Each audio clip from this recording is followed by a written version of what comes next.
Սևերսկի Դոնեցկ գետի հովիտը մինչ այսօր մնում է բնական արևելք-արևմուտք պատնեշ և ռազմավարական նշանակության գոտի։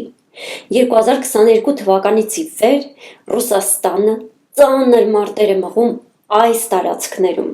ձգտելով վերահսկել այն ճանապարհներն ու կամուրջները, որոնք միացնում են Ռոստովը, Դոնեցկը, Մարիուպոլը և Ղրիմը։ Բախմուտն ու Չասիվ Յարը կապող մայրուղիները, ինչպես նաև Ռոստով, Դոնեցկ, Մարիուպոլ, Մելիտոպոլ, Ղրիմ ճանապարհաերկաթուղային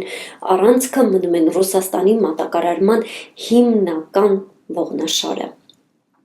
Ռուսաստանի համար այս երթուղիների վերահսկողությունը նշանակում է ոչ միայն ռազմավարական առավելություն, այլև ցամաքային կապ Ղրիմի հետ։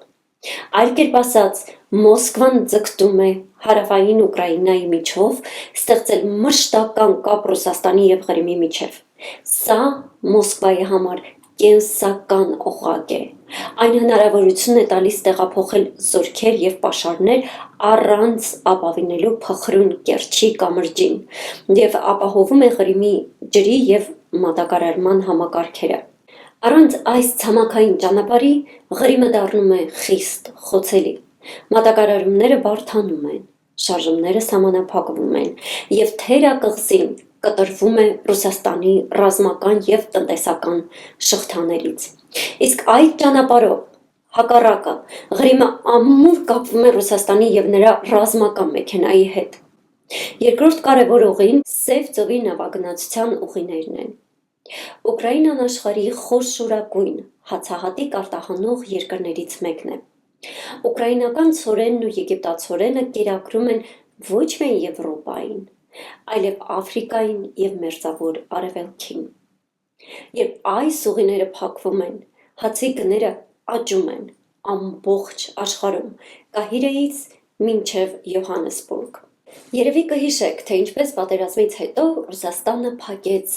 ուկրաինական հացահատիկի արտահանման ուղիները, այսինքն Սև ծովի նավագնացության ճանապարհները։ Այդ ժամանակ Էրդողանն ու Պուտինը սկսեցին բանակցություններ և Միացյալ Ազգերի կազմակերպության ու Թուրքիայի միջնորդությամբ կնքվեց համաձայնագիր, որը թույլ էր տալիս անվտանգ կերպով արտահանել ավելի քան 30 միլիոն տոննա հացահատիկ։ Սակայն ամիսներ անց Ռուսաստանը դուրս եկավ այդ պայմանագրից և Ուկրաինան ստիպված էր դիմել վտանգավոր և թանկ այլընտրանքների՝ բեռնափոխադրում նավերի ռազմածովային ուղեկցությամբ։ Յուրաքանչյուր նման բեռնափոխադրում ռիսկ է։ Նավերը կարող են դառնալ ռուսական հրթիռների թիրախ, իսկ ապահովագրական ծախսերը բազմապատկվում են։ Իսկ ով է վճարում այդ ամենի համար։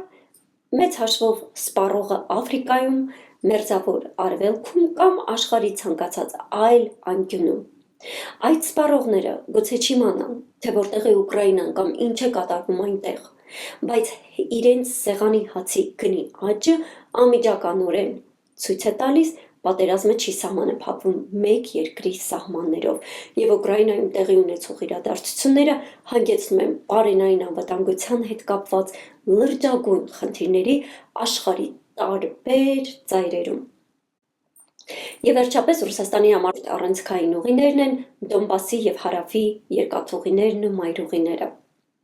Այս ճանապարհներն ու երկաթուղիները կապում են Ուկրաինայի ներքին շրջանները Դոնբասը, Դնեպրը, Խարկովը, Մարիուպոլը, Բերդյանսկի, Խերսոնի, Նիկոլաևի, Օդեսայի նավահանգիստների հետ։ Ուկրաինայի ծանր արդյունաբերությունը, ածուխը, պողպատը, մեքենաշինությունը կախված է այս երթուղիներից։ Դրանք կենսական են արտահանումն ապահովելու և գործարանները համաշխարհային շուկաներին միացված պահելու համար։ Ռուսաստանի համար այս ճանապարհները նշանակում են մուտք դեպի արդյունաբերական կենտրոններ, դեպի հումք և ավելի հզոր կապ Ղրիմի ու դրանից այն կողմ գտնվող տարածքների հետ։ Եթե Մոսկվային հաջողվի պահպանել այս տարածքների նկատմամբ վերահսկողությունը, Ռուսաստանը կստանա հսկայական լծակներ Ուկրաինայի տնտեսության, իսկ գուցե նաև նրա կառավարության վրա։ Այս երթուղիներն ունեն նաև ավելի լայն նշանակություն։ Հարավային ճանապարհներն ու երթուղիները Ռուսաստանը կապում են Ղրիմի, այնուհետև Մոլդովայի Մեծ Դնեստրի հետ, ստեղծելով շարունակական ցամաքային միջանցք Սև ծովի ափի երկայնքով։ Ուստի Ուկրաինայի համար այս ուղիների պաշտպանությունը գոյատևման հարց է, իսկ Ռուսաստանի համար ռազմավարական հաղթանակ իր վերահսկողության տակ գտնվող տարածքները մեկ միասնական գոտու վերածելու համար։ Եվ երբ այս պատերազմը ավարտվի, ով էլ վերահսկի այս ցամաքային կամուրջը, ջրանցքը, ծովային ուղիներն ու երկաթուղիների ցանցը, նա է որոշելու Ուկրաինայի ապագան և ամբողջ տարածաշրջանի ուժերի հավասարակշռությունը։